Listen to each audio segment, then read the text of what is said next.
Hi, I'm Narelle Dickinson. I'm a clinical psychologist and fertility counsellor in Brisbane, and I'm really thrilled to be part of the All About Fertility Virtual Expo this year. Now, I'm going to be talking about donor conception in the context of the LGBTIQA community. So what we're going to do for about the next half an hour is talk about what it means to become a parent the slightly more complicated way where we need to use a donor. And trying to answer some of the common questions that people have as they're embarking on this pathway to becoming parents. So thinking about ways to find a donor, where you can get some good resources, if there are any people who can help you to achieve this goal of becoming a parent, what clinics maybe to look at, and if there's any special issues relevant to the LGBTQIA community that from here on in I'm going to refer to as the queer community. So the first thing for us to be thinking about is probably where to find a donor, and that's going to depend a little bit on what it is you need. So if you need eggs or sperm or embryos, which are just fertilized eggs ready for transfer, and that's what becomes the baby ultimately, then the needs are going to be a little bit different, and where you can hope to find those eggs, sperm or embryos is going to vary. So if you're looking for embryos, which is a good option if you need eggs and sperm and you don't want to use double donation, you could use an embryo. That's probably going to come from somebody who either has leftover embryos from their own treatment, either at a clinic or someone that you know who's finished treatment. So chances are that's going to come from a clinic or from a known donor, but most likely from a clinic. On the other hand, eggs and sperm, there's a few choices, and a lot of people will look to recruit their own donor. So it might be a family friend or someone who's really close to you. If you're looking for an egg donor, you might be able to use a sister, someone who can help you out. But we need to be thinking a little bit about who is an ideal donor, and we're going to look at some of those characteristics in a few minutes. But that's certainly one of your options, and it's really worth thinking about looking amongst your own social networks to see who you could find who might be able to help you. And we do know that the majority of people who go through donor conception, particularly at least ones who go through surrogacy, are recruiting their own donors. We do have the option of clinic recruited donors, and I've already talked about that in terms of embryo donation. We do have egg and sperm donors through the clinics as well, but the reality of this is there does tend to be quite long waiting lists, so this is probably not the fastest way to get yourself a donor, particularly an egg donor. And unfortunately, that's really just because we always have more people looking for donors than we do have people ready to donate their eggs or sperm in Australia. The other option is through an egg or sperm bank, and most of the clinics now use international banks.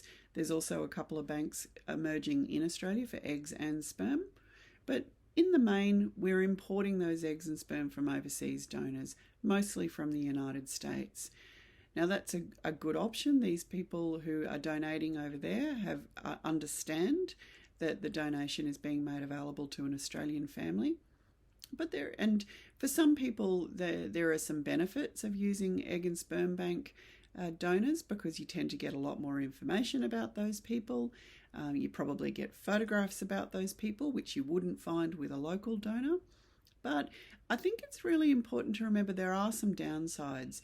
Certainly the cost is much greater. You will find that the cost of an international donor massively exceeds that of a local donor, and particularly exceeds the cost if you can bring your own donor to treatment. But also, we're going to talk about this a lot more in just a moment when we are talking about family donor limits. We need to understand that an international donor will still have to comply with the Australian donor limits, but there may be additional international limits. So we might find that an international donor has donated to dozens and dozens of families overseas, in addition to who the recipient families within Australia. We'll talk about what that might mean for you in a few minutes. The final option is going through the internet, and I suppose this is a form of BYO donor where people are meeting on the internet through Facebook groups, through chat rooms and communities, and this can be a great way to find a donor. But I think like a lot of the things with the internet really, there's good and there's bad and there's really, really bad. So you need to keep your guard up a little bit. There are some really great groups. Aussie Egg Donors is one. There's a few others where the moderators keep a careful eye on things. But there's a few people who, for want of a better word, probably behave a bit like cowboys out there. I think it probably happens a little bit more in the sperm donor world than it does in the egg donor world, where people are prepared to help families by donating, but are doing that kind of on their own, away from clinics, without any scrutiny happening over them.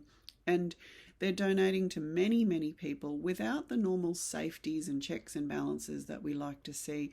And again, we're going to explore the implications of that a little bit more. So what does make a good donor?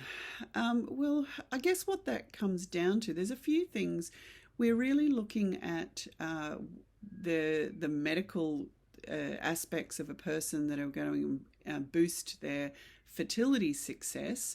We're also looking at some of the social expectations of a donor, how they perceive themselves, whether they think about themselves as being a parent or a donor.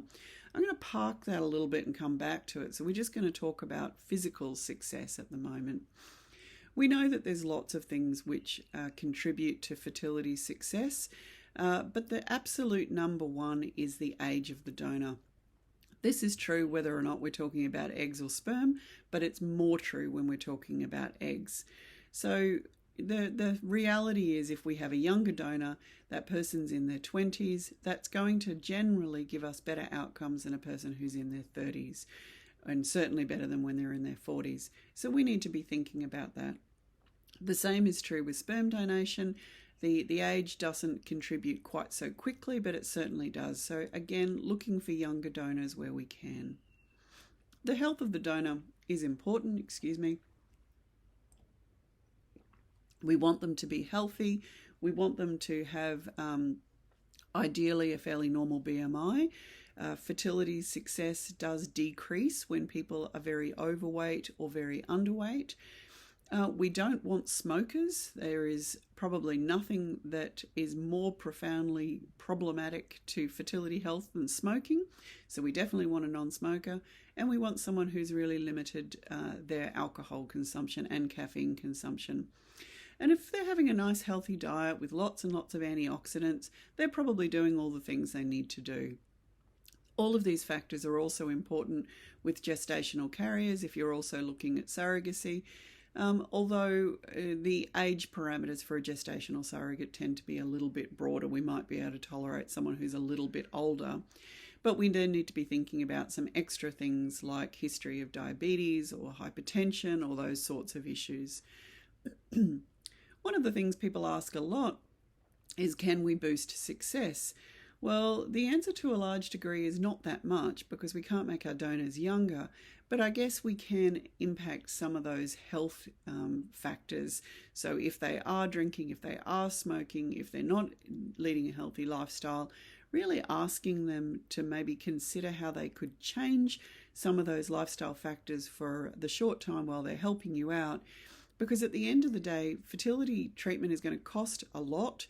It can be quite stressful, and you want to know you're giving yourself the best possible chance that you can with your donor.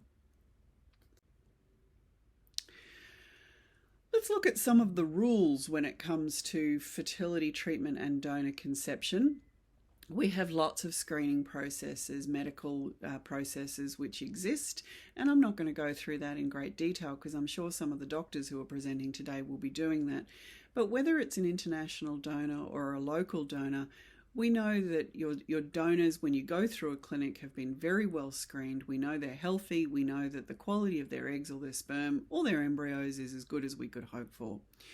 They do have to comply with quarantining periods. Generally, that's about 3 months. At least, anyway. In Australia, we have something called open disclosure donation. So What that really means is that we no longer have anonymous donation. And this is coming back to when we talk about fertility treatment in Australia, everything we do is thinking about the rights of the child that will eventually exist. And what the research tells us very clearly is that donor-conceived people really do feel better if they know more about their donor, if they have access to that information. And so in Australia, once a donor-conceived person turns 18, they have the right to come back to a clinic and obtain identifying information about their donor. That doesn't go both ways. The donor can't access information about them, at least not without the donor-conceived person's consent, but the donor-conceived person does have information to their biology and their heritage. We have only altruistic donation in Australia. So whether you're using a known donor or whether it's a clinic-recruited donor, that person cannot be paid. Their reasonable expenses can be reimbursed. When we're talking about sperm donors, that's probably not going to be much more than travel expenses. When it's an egg donor, it might be a little bit more. There might be prenatal vitamins. There might be costs associated with lost work while they have to take time off for the general anaesthetics, for the egg pickups, all of those sorts of things, the time taken to go through the stimulation cycle. But very importantly, they cannot be paid. We do have donor limits. I've already touched on this really briefly. And so what donor limits are is the total number of families to whom a single donor can donate. It is not about the number of children, it is about the number of recipient families. So in Australia as a whole, we have a donor limit of 10. So no more than 10 families who have been recipients from the same donor. As I said before, if you're using an international donor, there may be larger international limits, but that person can only donate to a maximum of 10 families within this country. If in different states, those limits might be less. Some states will have a limit of no more than 5. So again, these are efforts to minimise what we call consanguinity. So that's basically the interbreeding of close relatives. We don't want these donor-conceived kids to grow up and accidentally have relationships with a partial sibling. And we know that one of the things that's a problem for donor-conceived people is when they grow up and realise that they have unexpectedly discover that they have very large numbers of donor siblings. And so by reducing the number of families who can be recipients to the one donor, we do start to reduce that and reduce the psychological risks for the donor-conceived person.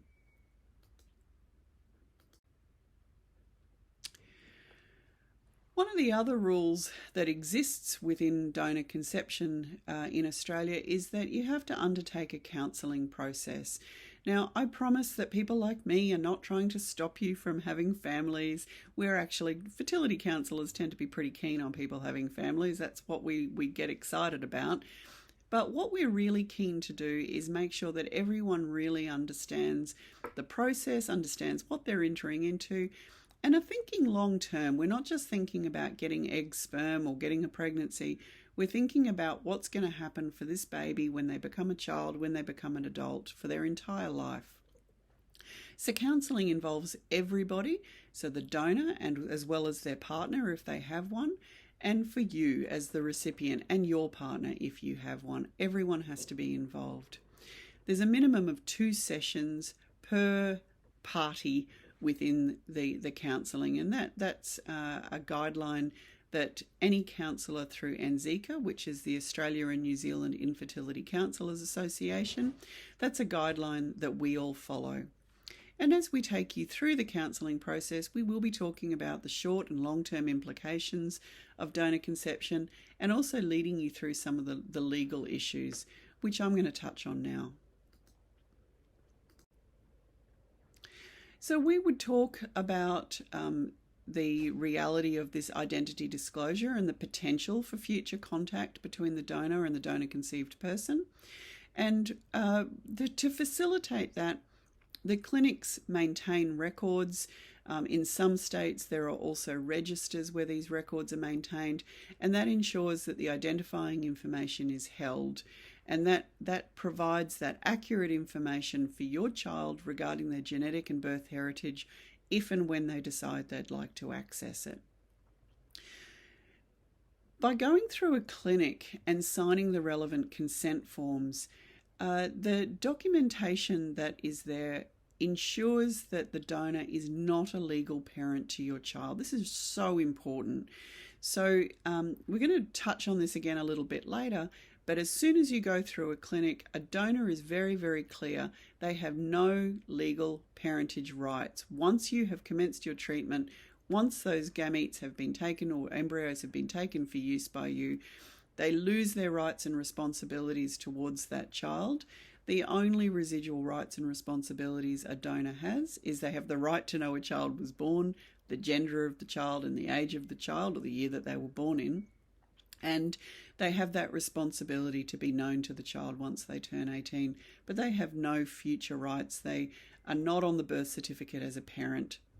And importantly there, if you're in a relationship and you have a child, your partner can be the other parent on the birth certificate, even if they don't have a genetic relationship to the child. Really importantly, if you're going outside of a clinic and you've got a donor that you know, you've decided to sign a contract, there are questions about how legally binding that contract might be. Now, I'm not a lawyer, so I'm not going to provide you with clear legal advice here. I really strongly recommend you speak to a family lawyer about this, but be very careful about the contracts that you might sign that are outside of a clinic. They may not have strong bearing in terms of the long-term legal parentage of your child. And there is a precedent at law there that I've given you the link to if you'd like to look at it. So moving on from the legal issues, one of the things people are really interested in is how long does this whole thing take? How long before I can start treatment? Well, it is going to change a little bit depending on whether you're bringing your own donor, excuse me, whether or not you're using a clinic recruited donor, whether or not you're using a sperm and an egg bank. And that's because there may be quarantining periods, there may be tests that the person has to go through, and all of that's going to influence how long it can all take. If you're using an egg donor and that person needs to go through a stimulated cycle, that's probably going to take about 3 weeks before you're ready for an egg to be picked up and potentially transferred. So you're looking at about a 3 or so month period, particularly with egg donation, but just in terms of going through the whole process of medical screening, counselling and quarantining. And some clinics will have cooling off periods as well. So that really just provides that time for everyone to make sure they're okay about what they're doing. They're making really properly considered decisions. So what are the costs that you can expect within an infertility cycle? Well, if you're having to use IVF, it's going to be about $10,000 a cycle. Frozen embryo transfers might be somewhere up around $3,500 to $4,000. Intrauterine insemination of sperm, $2,500 or so thousand, and this is all pre-rebates. So these are the out-of-pocket expenses, and this is very important because in the case of egg and sperm donation, if you're using a donor because of the relationship that you're in, because of your sexuality, we call that social infertility under the Medicare and Health Fund rebates. It's not perceived as a medical basis for infertility. And so you probably aren't going to be eligible for the rebates that you would be if you also have a physical basis for the infertility. This is pretty important because as you go through multiple cycles, you may find that the cost of your treatment starts to really add up. We're reasonably going to expect you have to do more than one intrauterine insemination, more than one IVF cycle, and that really probably is going to start to become quite expensive. So if you also have a medical basis for the infertility, the cost might be rebated, but if it is only what we know as social infertility, you do need to expect this to be out of pocket. Now, you might be thinking, that's fine, I know that there's these low-cost clinics around. They don't tend to do donor conception, so it's probably not going to be an option for you. Also bear in mind that if you're needing an egg or a sperm bank, that's going to significantly add to the cost, particularly if you're using an international bank. The cost of storage and transfer of those gametes to Australia is really quite expensive, so we're going to add thousands of dollars there. And most clinics will also impose what's known as a donor management fee, which might be a few hundred or a couple of $1,000s to manage the cycles of donor conception.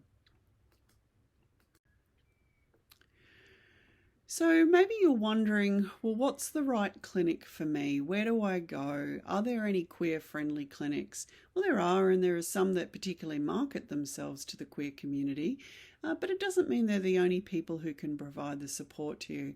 As I've already mentioned, not every clinic does do donor treatment, and up on the screen there, I've given you a screenshot from a great website called Your IVF Success. The link is at the end of my presentation, and where you look at the red arrow across to the right-hand side of the slide, just here, you can see that this particular clinic does offer donor conception, egg donation, and donated sperm.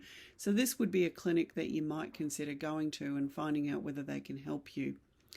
They can't refuse you treatment on the basis of whether or not you're queer or straight, but you also know that if you're walking into a clinic or a health service and you're not being made to feel welcome, you probably just want to go somewhere else. You've got to trust your gut reaction on this.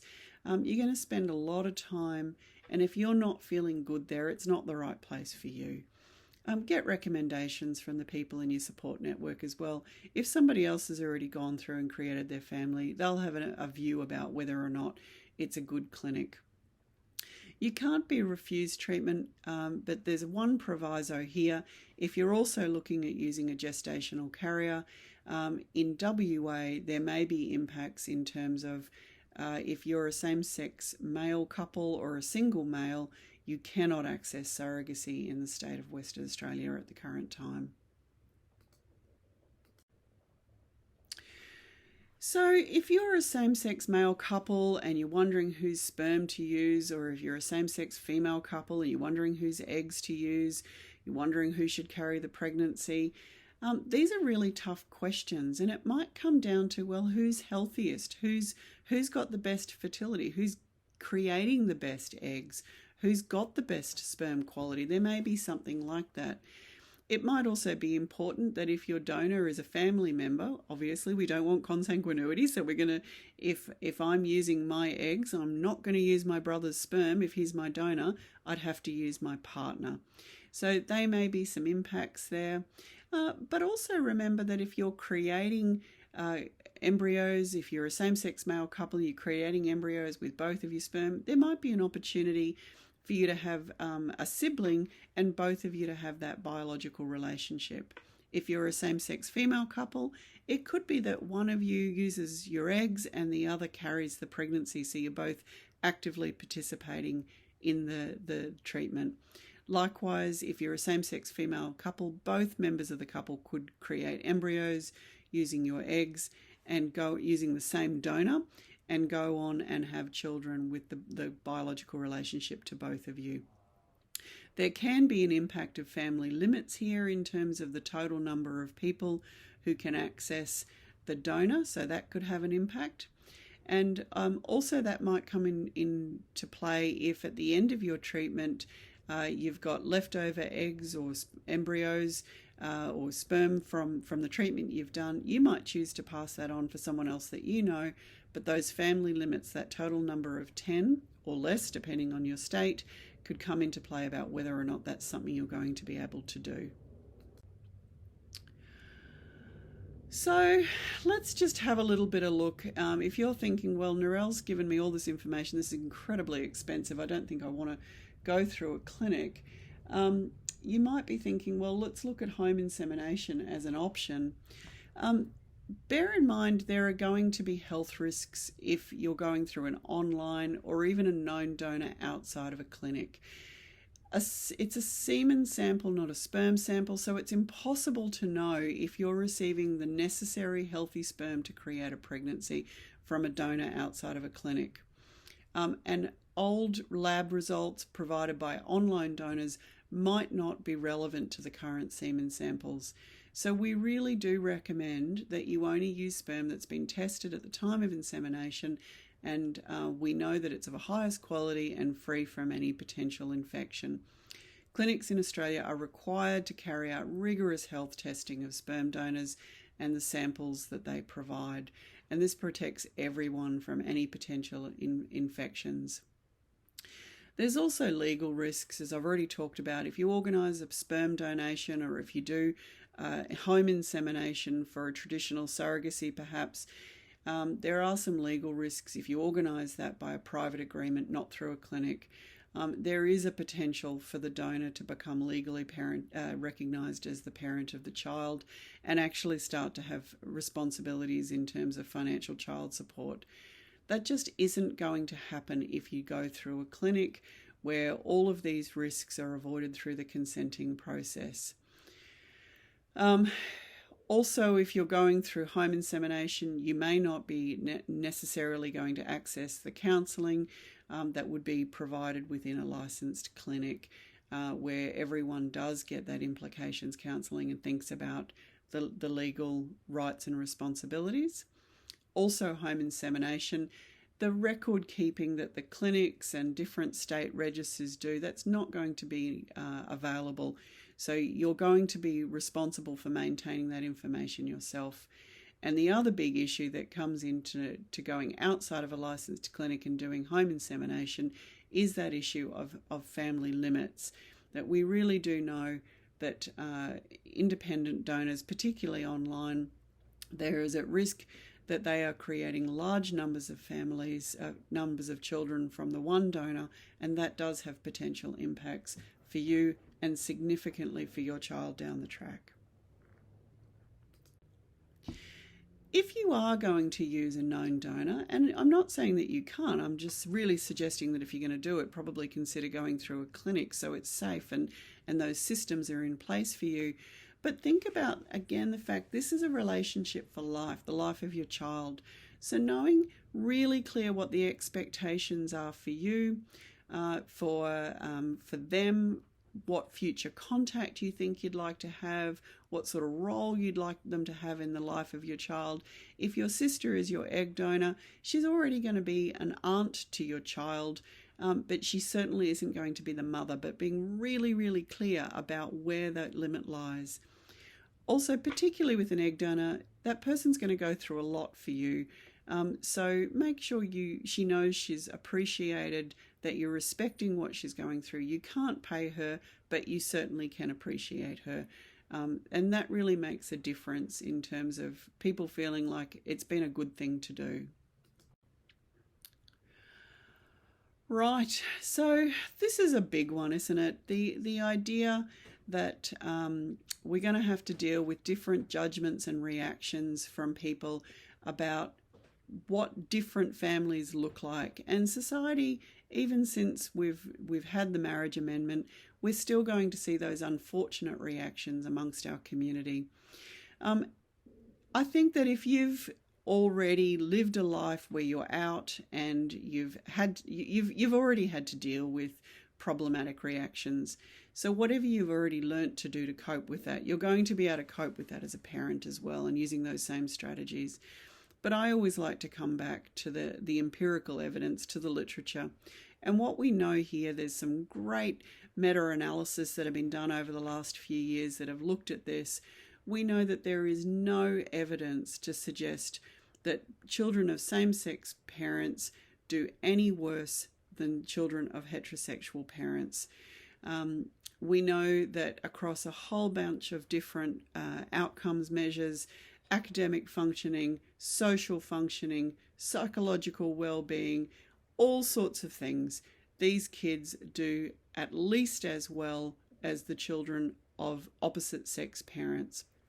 So if there is any suggestion that you're in some way harming your child by not giving them a mother and a father, that is just absolute garbage, and we can come back to the literature and defend against that. The majority of literature has been done with same-sex female partners rather than same-sex male partners, but even still, the literature is pretty sound. So what does make a difference? Actually, it's about family stability It's about children feeling loved. It's about the attachment relationships between children and their parents. And if you're able to provide a stable, loving relationship with your child, a loving and stable household, that's what's going to make them cope well and perform to the best that you could ever hope as a parent. It's got nothing to do with whether or not the parents are in have a particular sexuality. So I'm just going to leave you here with some places to go for more information. I know it can be overwhelming when you're looking to figure out, what do I have to do? Where can I get information about donor conception? So I want to send you some really good quality websites. The first one on the screen there is the Fertility Society of Australia and New Zealand. We've just updated our website, so it's actually really functional. It's got some great stuff on there now. It's a really good place to start. It's a great place to find clinics and counsellors, as well as information about fertility treatment.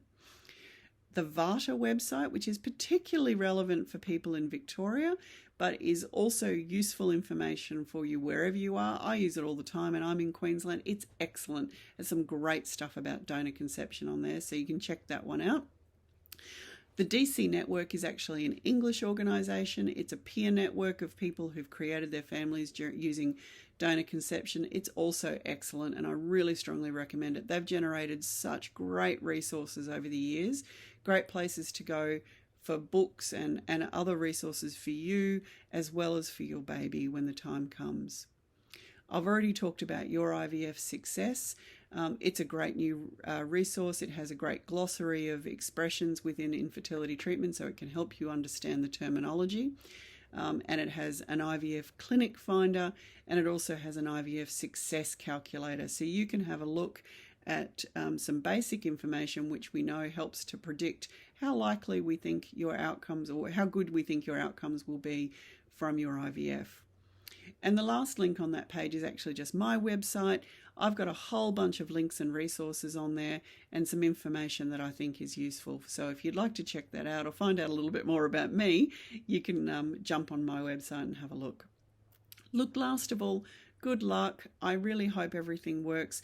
I'm looking forward to seeing you in a few moments where we can do question and answer. Hopefully you've got some tricky questions for me.